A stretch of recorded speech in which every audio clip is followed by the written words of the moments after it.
This model is really the engine behind the whole 363 report. There are two basic layers. The first layer is the 8 approaches. Each of those represents a broad category of leadership, and they're not mutually exclusive.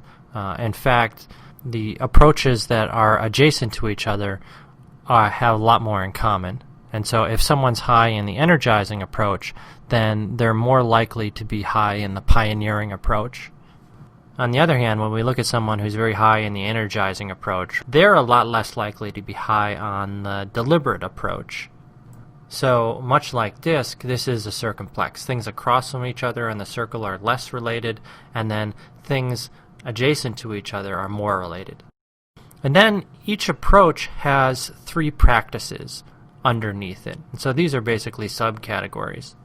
So, for example, the affirming approach has practices underneath it like being approachable, like acknowledging contributions, and creating a positive environment. All of these things add up to being very affirming and coming across as affirming.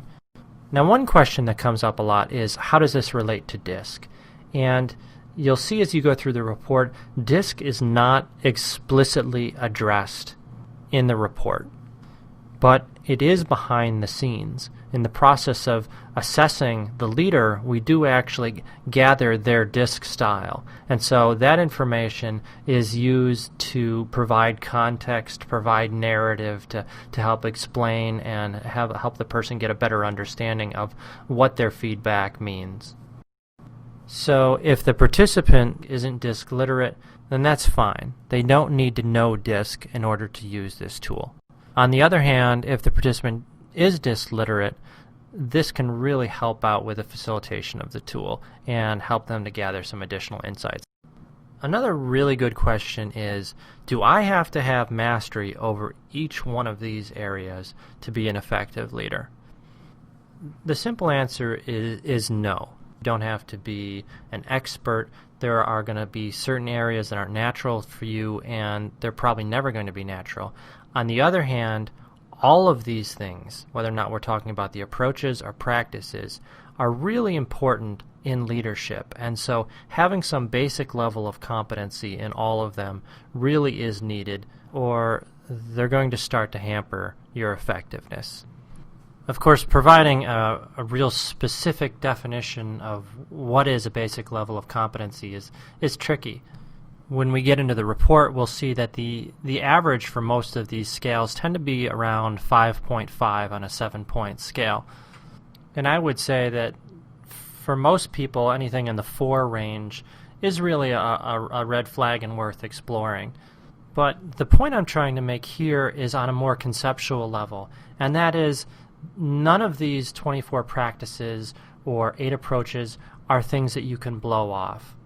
You may not be fantastic at all of them, and it may not be a good use of your time to try to be an expert in every single area, but at the same time, you can't ignore them.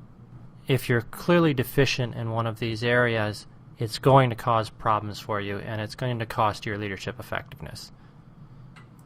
And then a final question that we do here is, where do these approaches come from? Where do these practices come from? And it's important to note that this is not intending to cover the entire domain of leadership.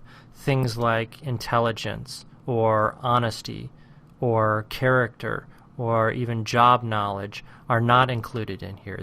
This is just addressing the interpersonal aspects of leadership. And the development of this model was actually approached in 2 different ways. There was one direction we were coming at it in terms of the DiSC model and what does DiSC have to say about leadership. The second angle, and perhaps even more important, is what are the contemporary and traditional best practices in leadership? What do the experts have to say?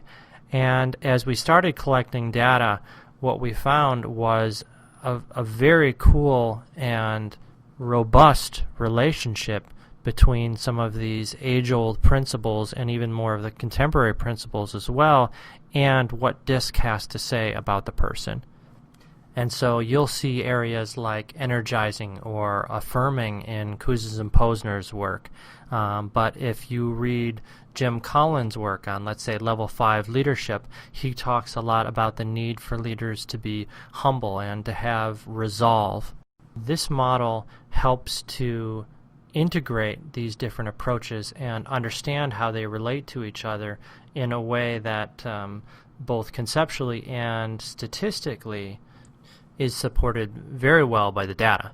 The research, in fact, has been very supportive, suggesting that this model really does reflect the actual practice of leadership in the real world. And I'd actually encourage you to read the white paper that we have available that not only goes into the research and the statistical findings behind this model, but will also very clearly help you see the relationship between these approaches and practices and the contemporary and traditional writings on leadership.